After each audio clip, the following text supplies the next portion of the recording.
Assalamualaikum warahmatullahi wabarakatuh.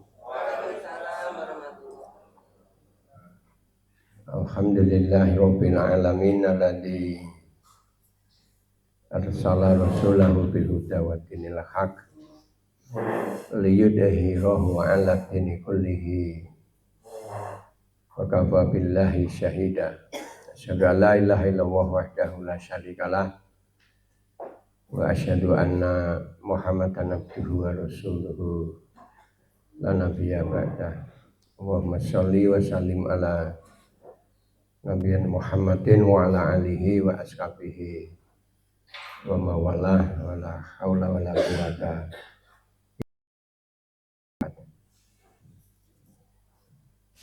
Bapak Ibu yang saya muliakan, Pak Wakil Rektor, Bapak Ibu Dekan, Kepala Lembaga Kabiro dan seluruh dosen teknik Universitas Muhammadiyah Karanganyar.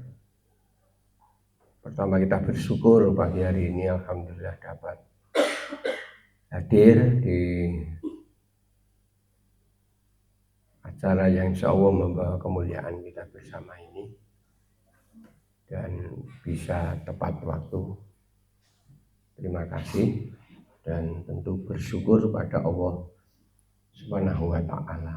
Alhamdulillahirabbil alamin. Shalawat salam kita aturkan pada junjungan kita, panutan kita, Nabi Muhammad sallallahu alaihi wasallam.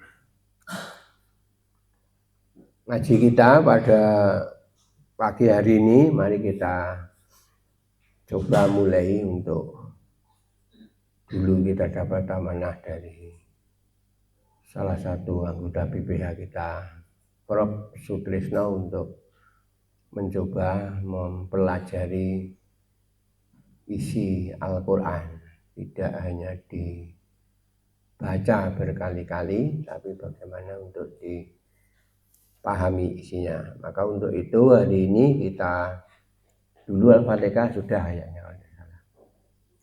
Sekarang kita buka surah Al-Baqarah ayat 1 sampai ayat 5.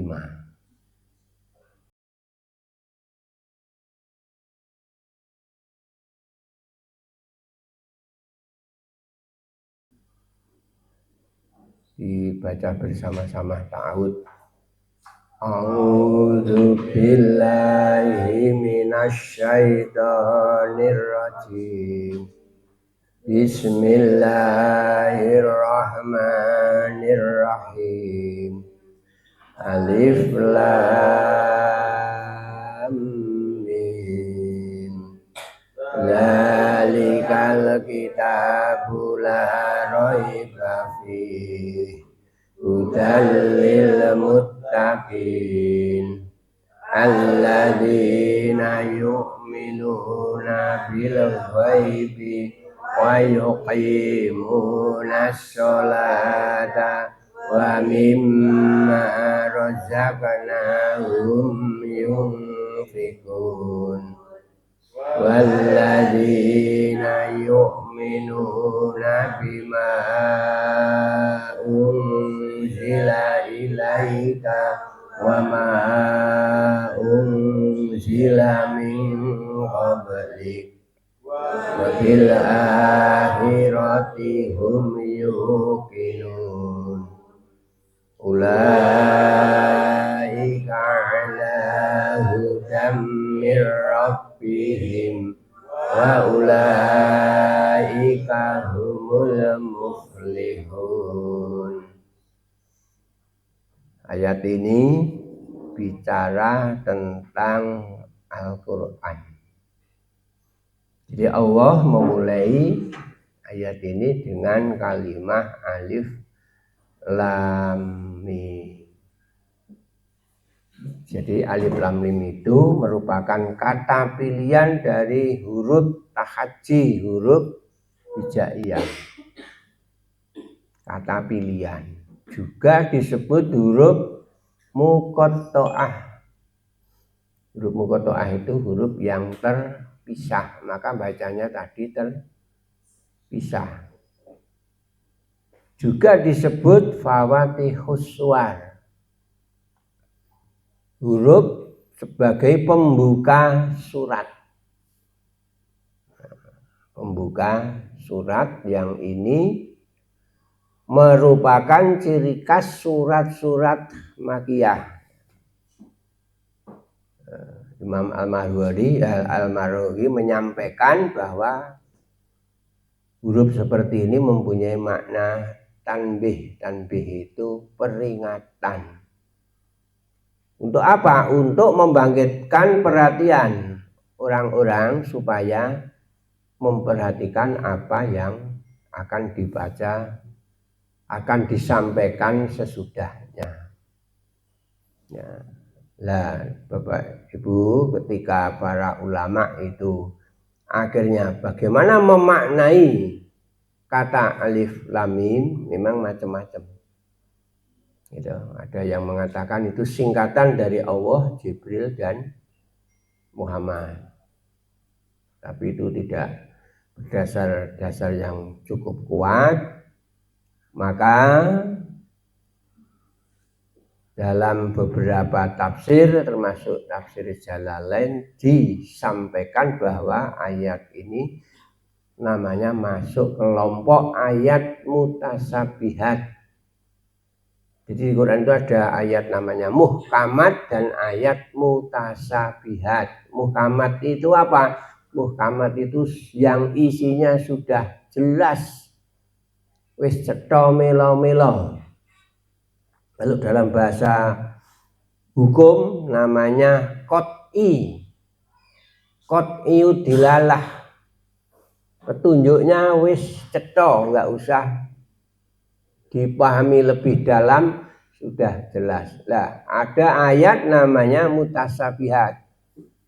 Mutasabihat itu ayat yang maknanya masih samar, maknanya belum jelas.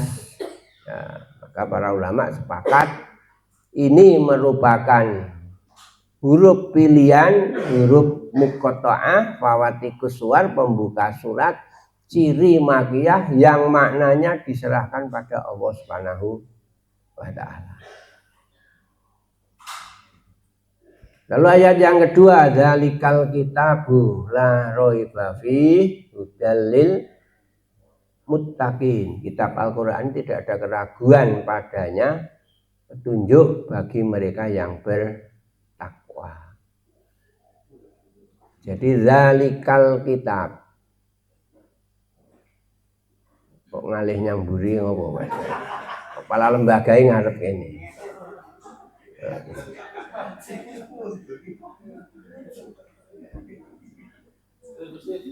Jadi Bapak Ibu, coba kita perhatikan, zalika itu namanya isim isyarah. Isim isyarah itu kata petunjuk yang biasanya digunakan untuk benda, waktu, atau hal-hal lain yang sifatnya itu jauh. Zalika itu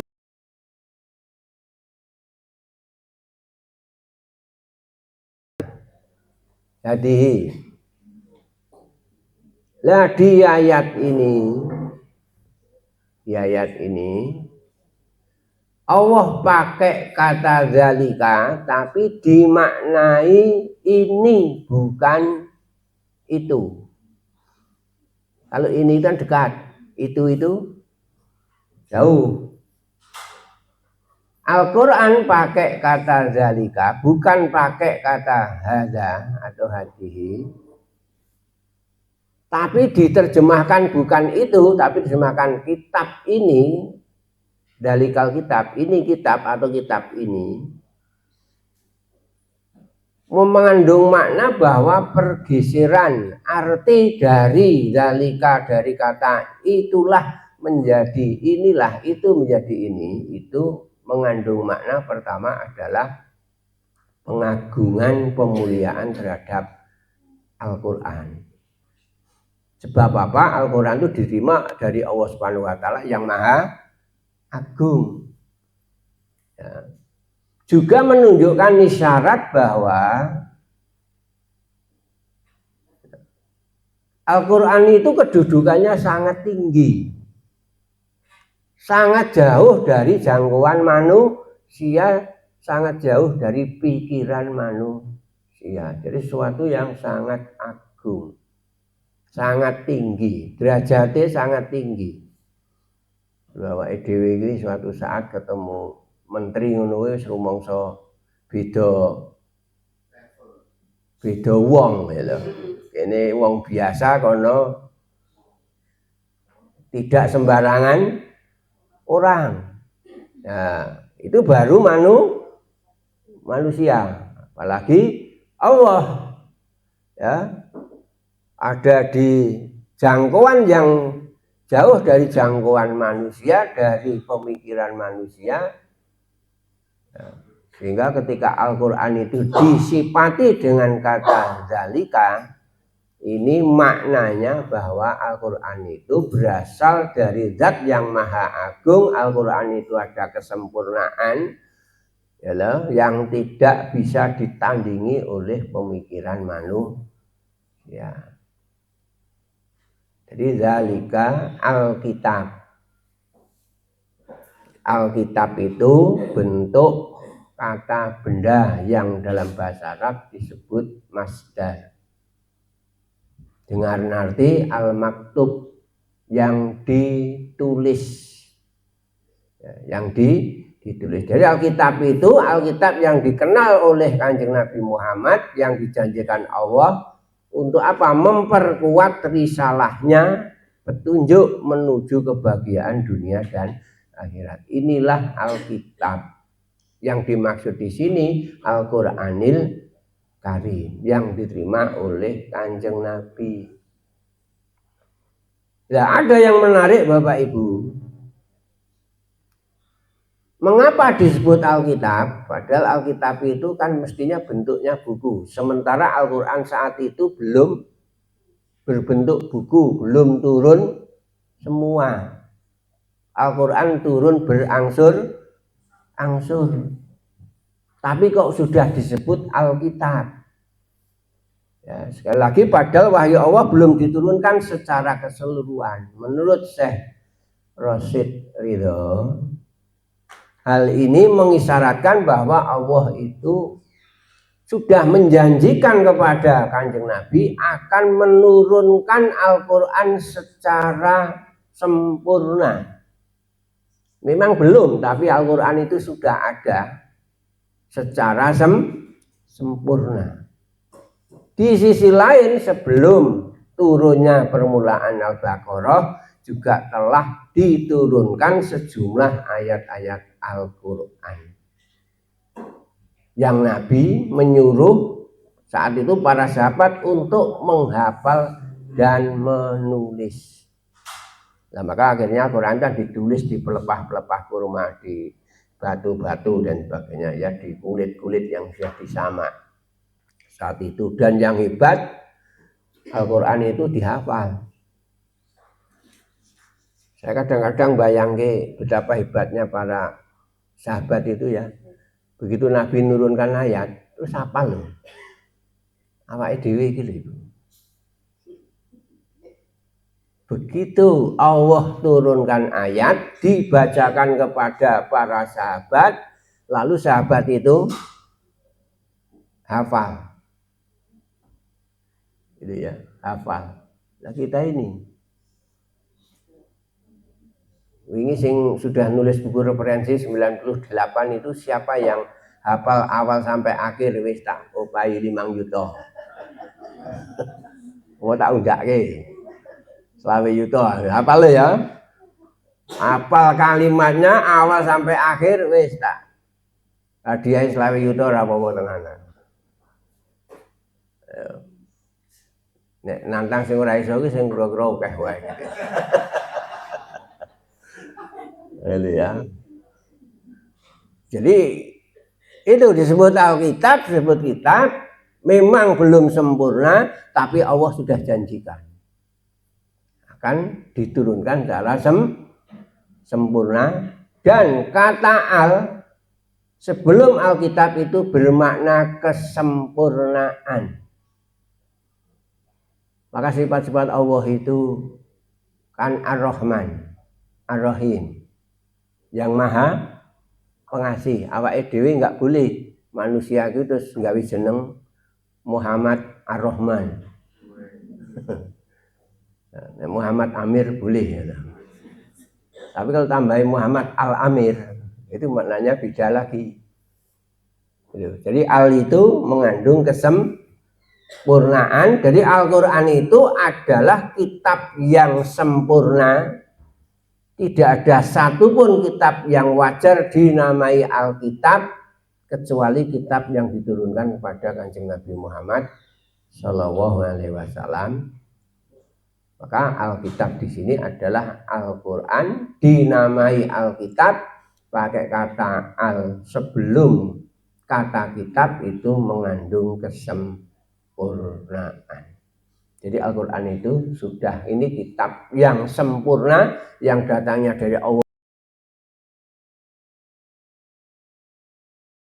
Roibah itu berarti kegelisahan jiwa karena keraguan yang menimbulkan kegelisahan.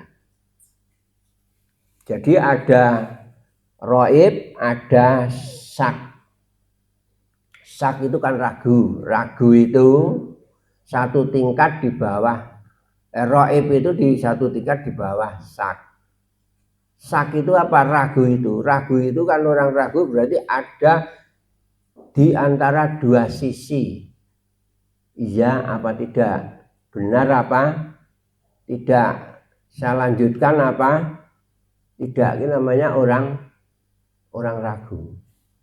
Ya, maju apa? Mundur. Mundur ya. Orang boleh bujue kadang-kadang kan ragu. Maka ketika ragu, sholatlah istikharah. Nah pertanyaannya, nek sholat ragu perlu sholat istikharah apa enggak?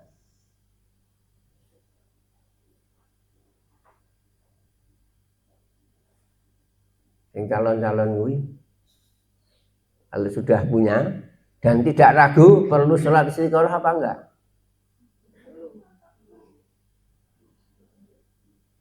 Perlu. Karena ketidakraguan kita itu dasarnya apa? Udah cah cilik-cilik sing do nikah kae belas ora ragu. Enggak ragu, Pak. Tenang sekali. Pede sekali ya loh. Enggak ragu. Tidak ragunya apa? Karena memang orang-orang mikir. Sing dipikir gara apa? Rumasane penake wong nikah kuwi penak. Iki sing arep nikah sapa to? Melani. Ini Melani. Dhisik nyanggonku takon istikharah. Istikharah sik, tenanan apa ora? Nek iya wis bismillah aja suwe-suwe aku ya ngono. Ngono. Lah, Bapak Ibu, jadi Al-Qur'an itu tidak ada keraguan. Ya, tidak ada keraguan yang menimbulkan kegelisahan mestinya. Tidak ada keraguan lagi benar apa tidak karena jelas benarnya. Nah, makna selanjutnya la roiba itu tidak ada keraguan dikit pun dalam Al-Quran tadi bahwa Al-Quran wahyu dari Allah, kalamnya yang diwahyukan kepada Rasulnya yaitu Kanjeng Nabi Muhammad SAW. Nah sekarang para ulama itu memperluas keraguan terhadap Al-Quran itu ada yang diperbolehkan, ada yang tidak. Ya. Mana yang dilarang? Yang dilarang adalah keraguan berburuk sangka terhadap Al-Quran. Ya Al-Quran ini kaya ngene toh, ora sesuai dengan kehendak saya iki jane bener apa ora dan sebagainya. Itu namanya keraguan yang dilarang.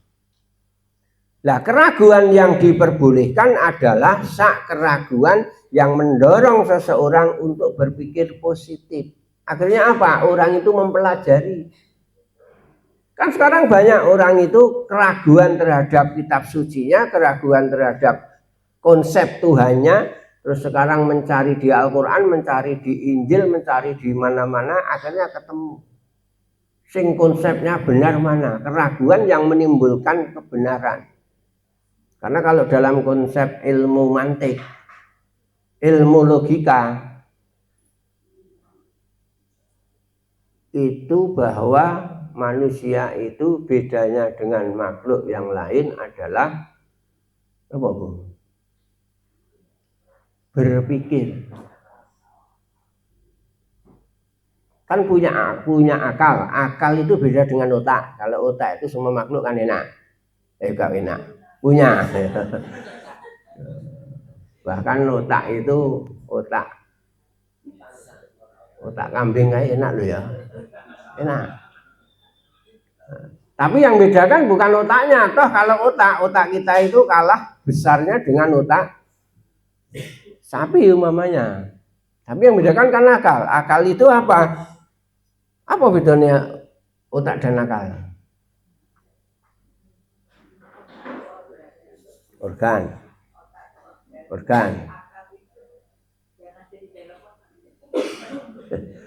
Yang ada di dalam apa wujudnya Mbak Alika? Pemikiran. Oke. Aktivitas fisik. Dikatakan tadi berpikir. Hakikat berpikir itu apa? Bertanya. Ketika bertanya, muncul berbagai jawaban. Dari jawaban-jawaban itu muncul yang namanya kebenaran. Maka ketika orang berpikir Al-Quran, orang meragukan Al-Quran dalam arti saya masih ragu dengan makna ini, akhirnya saya belajar, itu diperbolehkan. Keraguan yang timbul karena apa? Karena kekurangan pengetahuan kita. Tadi orang itu kalau nggak ngerti malah nggak ragu sama sekali, yakin wae enak ya. Nggak tahu dulu sebelum COVID ini siapa orang yang paling tidak ragu? Wong sing ora ngerti tentang COVID. Dan siapa yang paling ragu? Yo dokter kuwi sing ngerti COVID. Wong desa kae blas ora enek sing nganggo masker. Ini bareng di Karanganyar itu orang jalan-jalan pagi di tengah sawah saja itu orang yang lain itu tetap maskeran. Ya, saya mikir Pak lah kok dengan maskeran. Nggih mbok menawi mengke apa niku Covid niku mabur-mabur dugi mriki. Umpamanya sampai seperti itu. Ya, jadi orang kalau pengen tahu akhirnya timbul keraguan. Maka manusia itu sebagai hayawan lunatik, manusia yang berpikir, itu selalu apa? Mesti harus ditimbulkan keraguan-keraguan untuk memperoleh kebenaran. Terhadap Al-Quran juga gitu Pak. Saya itu belum tahu maknanya loh. Ini kok ada Al-Quran terjemahnya seperti ini, jangan tafsir pengertian ini. Terus kita belajar itu namanya ragu yang positif. Jadi Al-Quran tidak ada keraguan yang menjadikan orang itu akhirnya gelisah itu ya. Lalu Al-Quran sebagai hudan. Hudan itu bisa kata sifat, juga bisa kata hal keadaan. Maknanya berkisar antara, jadi Al-Quran itu sesuatu yang tampil di depan memberikan petunjuk, memberikan arah. Nah. Maka apa? Innaka latahdi ila siroti mustaqim. Engkau Muhammad dengan Al-Quran itu memberikan petunjuk di mana jalan menuju sirotol mustaqim. Ini narik nang Solo, jalannya lewat kampus itu ke barat. Itu namanya memberi petunjuk. Kalau orang tanya, Pak Samsuri kalau mau ke Solo itu mana? Oh lewat itu, depan itu ke barat terus. Itu namanya saya hanya memberi petunjuk, memberi hudan. Ya. Lah yang diberi hudan itu mau apa tidak? Oh sudah saya beri petunjuk seperti itu, oh teko ini kayak asrama Bangjo itu. 4.13 itu malah menggok kiri ke selatan. Bawa arep apa? Arep golek ciu. Pegonang ya. Nek ora ono golek sate. Lho setelah golek ciu, ini namanya orang yang sudah tidak mau mengikuti petunjuk. Nah, maka tugas saya dia memberi petunjuk. Saya setiap hari ngaji niku, latahdi ila sirati mustaqim. Tugasmu Muhammad, jangankan hanya Samsuri, tugasmu Muhammad, tugas siapa pewaris Nabi sebagai warasatul anbiya, al ulama warasatul anbiya, tugas saya latahdi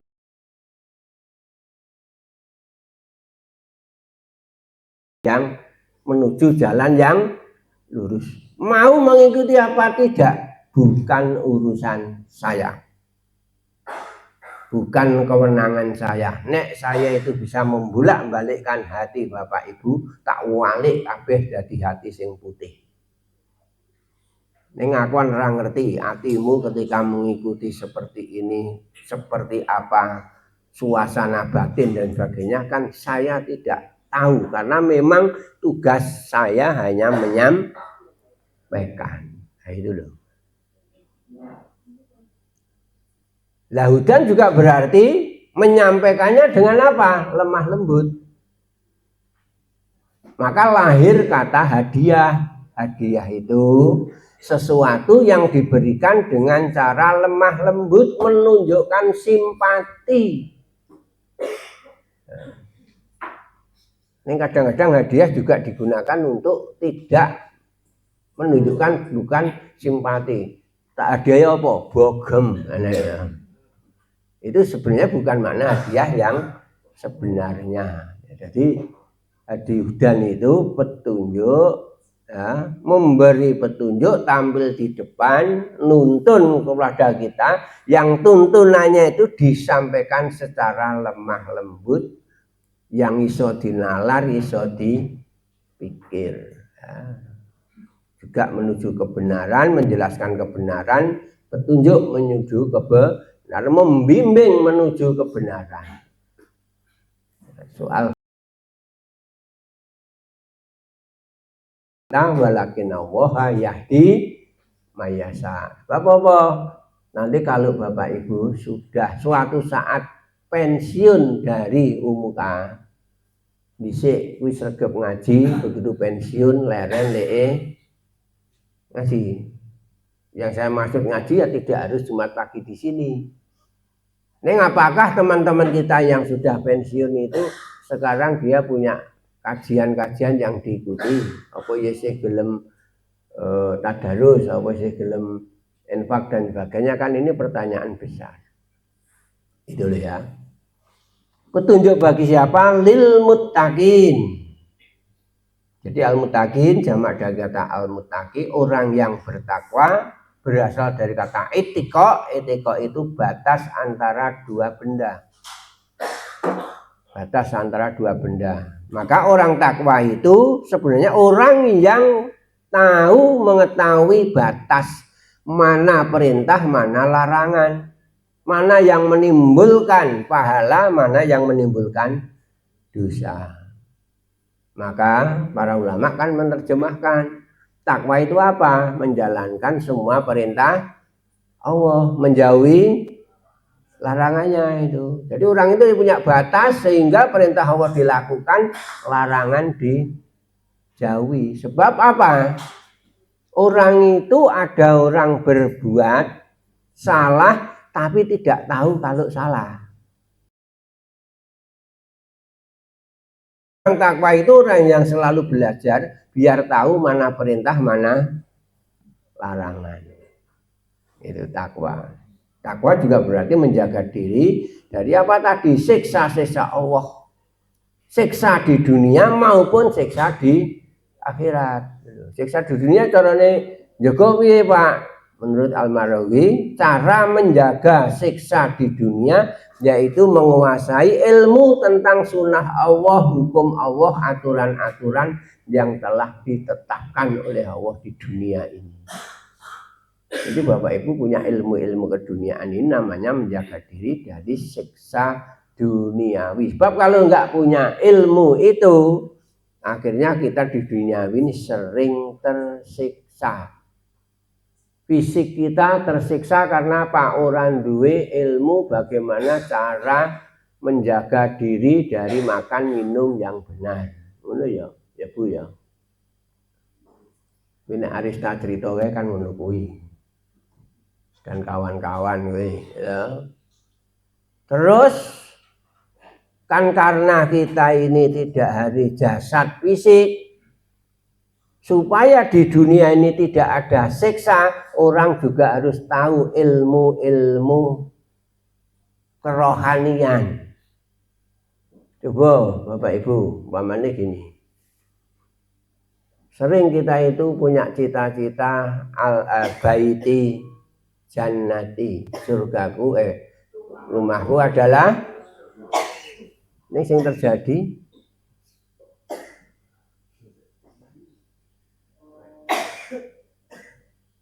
Yang terjadi baiti jannati atau baiti nari, rumahku surgaku atau rumahku nerakaku. Mosok surga itu penuh ketenangan. Oh jenenge surga kok nggak dinoger ribut kayak karo begini. Bapak Ibu ini tadi mau berangkat pagi, ini ada yang nggak ribut, ada nggak yang ribut dengan suaminya, dengan anaknya, umpamanya. Ya, Pak Damar kan wis mateng nguripe ya. Coba ini umpamanya gitu lah, supaya tidak jadi neraka ya perlu ilmu, gitu loh. Sebab ketika umpamanya saya di rumah umpamanya, orang itu karena belum tahu ilmunya, ada seorang laki-laki itu datang ke rumah dengan nada yang kayaknya kecewa susah gitu. Enten apa? Pak, terus Jawa ya. Nek badhe pegatan niku ragate pinten? Tahu pegatan? Nih Romi. Kalau mau cerai biayanya berapa? Berarti kok emangnya ada apa? Kula niku pun judeg kalih bojo kula. Loh. Istrinya gimana saya bilang? Istri kula niku wis ruwewete ora ukur, gawene misui kula, ngomong yang kotor dan sebagainya. Wis ndang crito saiki eleke bojomu aku yang ngono ta. Sementara saya tahu orang yang ngomong ini ngarep menceraikan istrinya karena istrinya neng miso. Sik saya bilang. Saya berkesimpulan orang ini nggak punya ilmu yang cukup untuk bergaul di rumah tangga sebagai suami dan istri, maka hidupnya tersiksa. Hidupnya tersiksa. Maka pengetahuan tentang umpamanya keluarga itu penting. Nah, maka ini Pak Marno, pengajian keluarga itu penting sebenarnya. Iki sing ngelu ngaji kan sing dadi dosen, lha saiki sing bojo-bojomu ki tau ngaji apa ora? Coba pasangan kita itu ikut ngaji apa enggak? Ngajine nek ngendi? Apa nek pas Maulidan karo Isra Mi'raj dan sebagainya. Nah itu kan itu. Nah, ini nanti mungkin perlu Pak Marno 3 bulan sekali pengajian keluarga. Sekali saya tahu istri suami jenengan ini ada yang masih perlu dikandani. Gitu loh. Ojo guru kono ojo golek duit ya lho Pak Jiwa ya. Kon ndak ngitungi duit. Ora tahu ngaji wis. Utek tuh ya. Mau duitnya akeh kuwi wis. Ini. Jadi petunjuk bagi orang-orang yang bertakwa, orang yang bisa menjaga diri. Jadi Al-Quran itu ada keraguan petunjuk bagi orang-orang yang bertakwa. Siapa orang takwa itu? Alladzina yu'minuna bil ghaib. Orang-orang yang yu'minuna itu dikatakan merupakan kata mudhari'. Kata mudhari' itu menunjukkan kata masa sekarang dan yang akan datang. Jadi orang yang sekarang beriman, yang akan datang juga beriman. Kenapa kok seperti itu? Karena keimanannya sudah mantap, nggak akan goyah lagi. Dikatakan yu'minu. Ya, jadi orang yang beriman, imannya sudah mantap, sekarang beriman dan yang akan datang mereka juga beriman karena imannya sudah nggak goyang lagi, nggak goyah lagi. Itu beriman kepada apa? Al-ghaib. Ghaib itu kata sifat. Apa? Berarti ghaib itu adalah sesuatu yang tersembunyi, sesuatu yang samar. Yang keberadaannya tidak bisa dirasakan panca indera, tidak bisa dijangkau oleh akal yang sederhana. Itu namanya ghaib. Nah, orang iman itu adalah orang yang percaya kepada ghaib, barang yang tidak dilihat, dirasakan dengan panca inderanya, tapi dikabarkan oleh Al-Quran. Apa itu? Ya adanya surga, neraka, adanya hisab, adanya yaumul mahsyar, adanya siratal mustaqim dan sebagainya. Barang-barang yang gaib itu kita imani, kita benarkan keberadaannya. Gitu ya. Orang yang percaya bahwa hidup ini tidak hanya bersifat material semata, tidak hanya fisik empiris, tapi juga ada sesuatu yang jauh selain yang fisik empiris. Kan ada dalam kelompok filsafat itu filsafat materialistik, materialisme. Jadi yang ada ya hanya fisik, wujud fisik gitu ya. Itu. Di balik fisik itu ada sesuatu yang wajib kita yakini, adanya roh, adanya jin, adanya malaikat dan sebagainya. Termasuk setan. Setan enek ora? Ya enek, cara meyakini piye?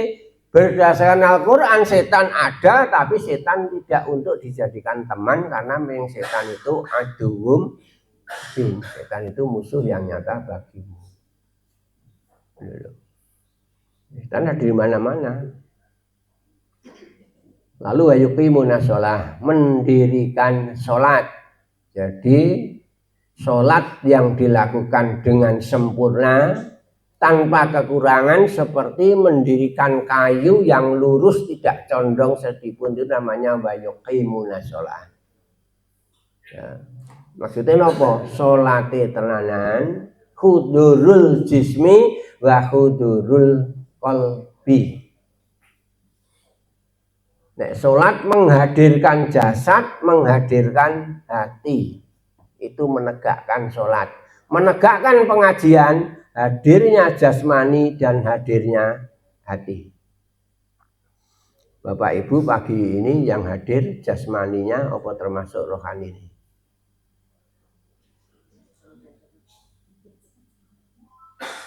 Enek ora sing gredul wae sing atine kuwi sih ya Allah dadi dosen nek muka dek rekosane kaya ngene setiap Jumat pagi kan pengajian nek ora teko diinjem Pak Lektor nek incimane kebak iki mergo wingi ora tak injem terus ora kebak ya Allah enek sing Rasulullah enak sing rekoso atine itu ya. Jasadnya di sini tapi hati pikirannya mungkin di rumah, di sekolah dan sebagainya. Itu. Nah, kita sholat itu menegakkan dari sisi pelaksanaan kita hadirkan fisik kita. Maka apa? Orang sholat itu secara fisik harus dibersihkan. Secara fisik dihadirkan, secara fisik pakai pakaian yang pantas untuk sholat. Tuh, si bapak-bapak, sholat itu kalau hanya dari sisi syarat, kan yang penting pakai pakaian menutupi pusar sampai lutut. Ini Nabi ternyata tidak pernah melakukan sekalipun sholat hanya seperti itu. Nabi itu pakai selendang, menutupi bahu beliau, menutupi badan beliau. Ya.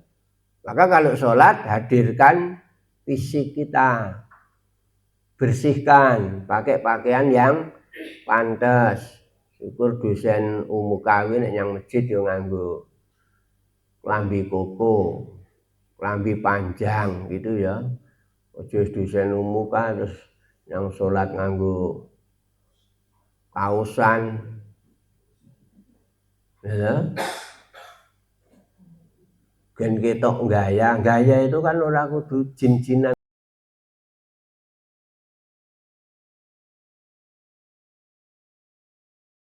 Menghadirkan jasad kita. Kenapa seperti itu? Karena memang Nabi sunnah kan sholat untuk apa? Pakai pakaian panjang,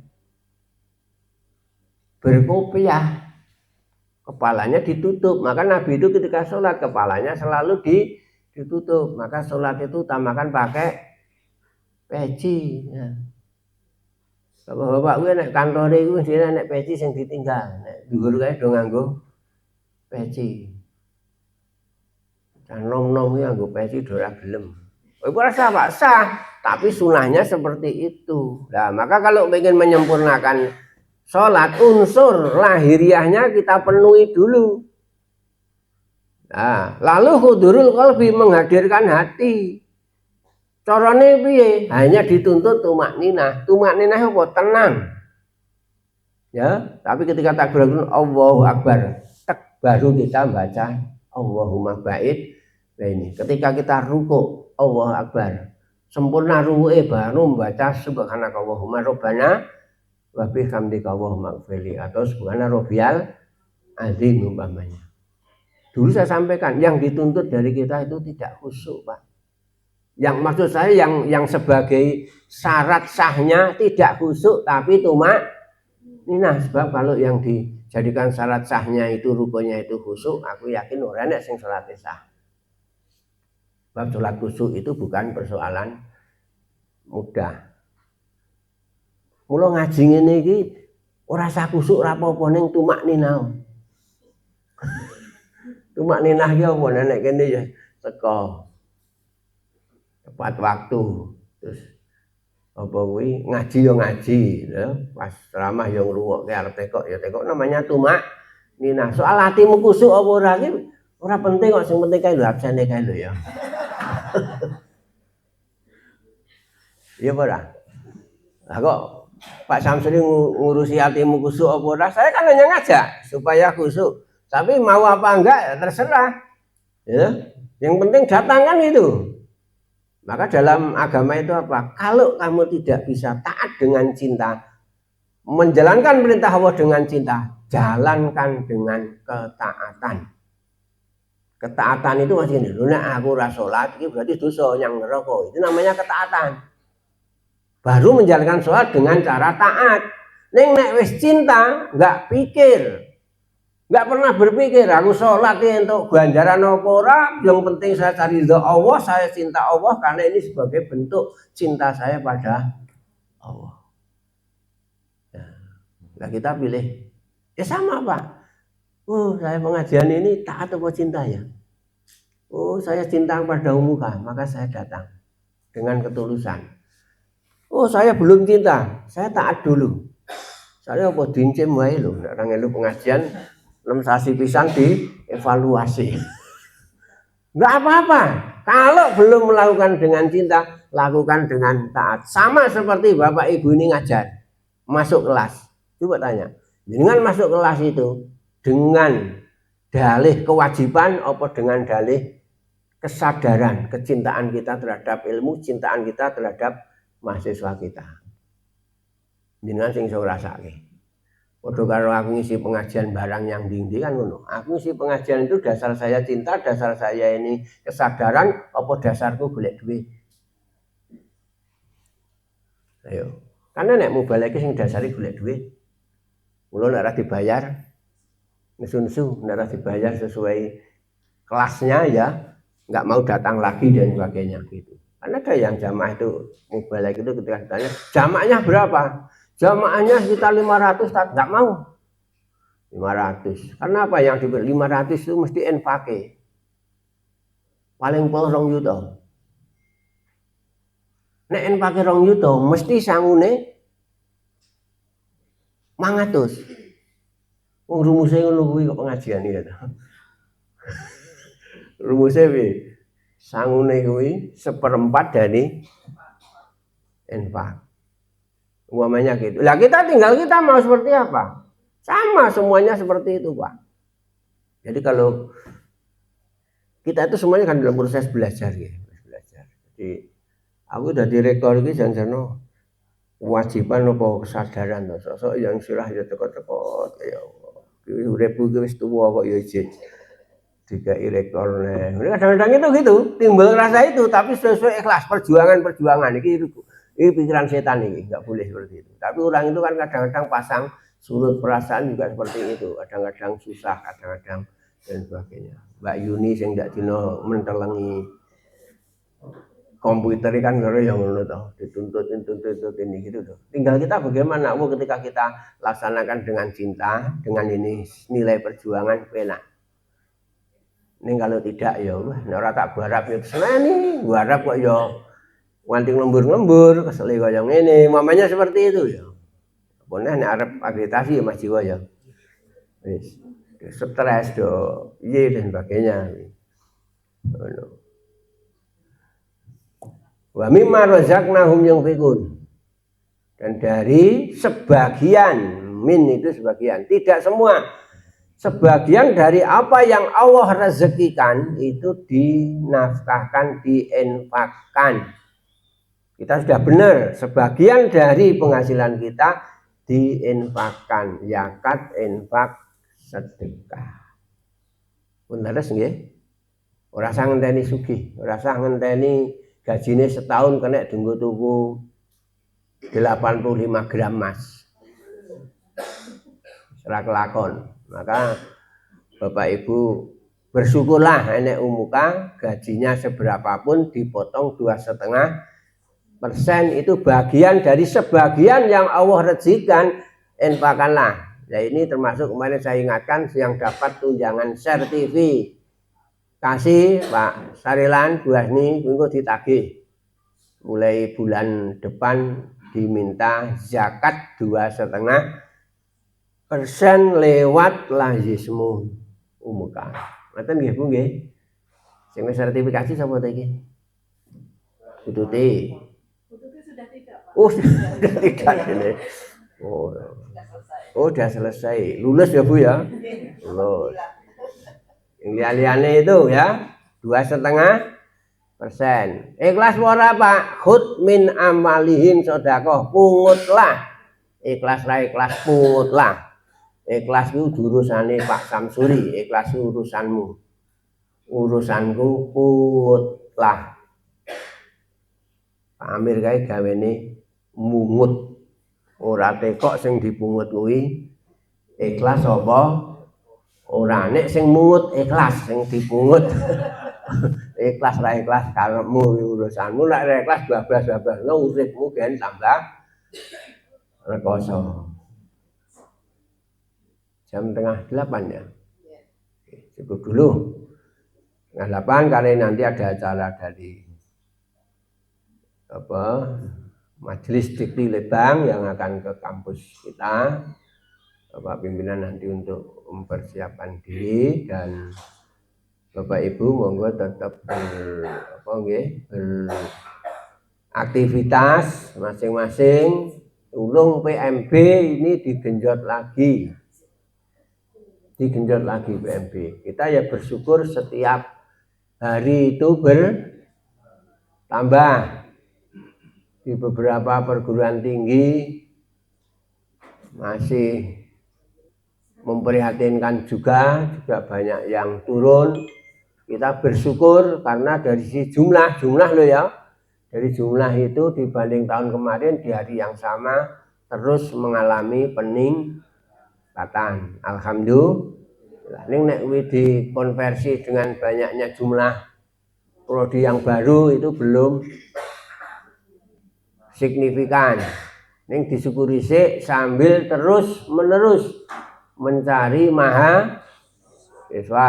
Pak Miko segera komunikasi dengan Madiun, dengan Solo dan sebagainya. Terus sing tim pengobatan herbal itu juga belum penuh ya, yang biasanya penuh. Sing turun-turun iki piye carane supaya dapat mahasiswa baru lagi. Ayo bareng-bareng semuanya gerak Bapak Ibu. Di waktu-waktu ini ya kami pantau terus setiap hari. Alhamdulillah ada tambahan-tambahan untuk yang daftar ulang. Ya, memang kemarin ketemu beberapa rektor PTMA di Jawa Tengah, ini juga ada beberapa yang masih kurang. Di Kaba Indah Muhammadiyah dan Batangning itu tidak boleh jadi pedoman kita karena itu grade-nya di bawah kita. Katanya baru dapat 120. Nah, kita itu paling orang iso niru sing umku. Kemarin Pak Rektor ke sini, Kudus itu yang daftar ulang sudah 1000 lebih. Jadi sirai rektornya mumet mergo di watok Pak Dodok harus 2500. Ini 1500. Sak ijani ngono wae nek orang senenono aku ya ngono wae. Karena memang yang penting kita itu sudah berusaha terus-menerus. Ini Bu monggo ya, yang prodi-prodi betul. Ini teman-teman kita yang prodi baru, ini luar biasa usahanya. Namanya yang PAI. Luwing terus ini. Teman-teman ini. Terus saya bilang silahkan saja diteruskan. Kalau hari ini belum berhasil, yakinlah yang akan datang berhasil. Mbok pilih ngatan matur nuwun kirangipun nyuwun pangapunten. Akhirul kalam. Assalamualaikum warahmatullahi wabarakatuh.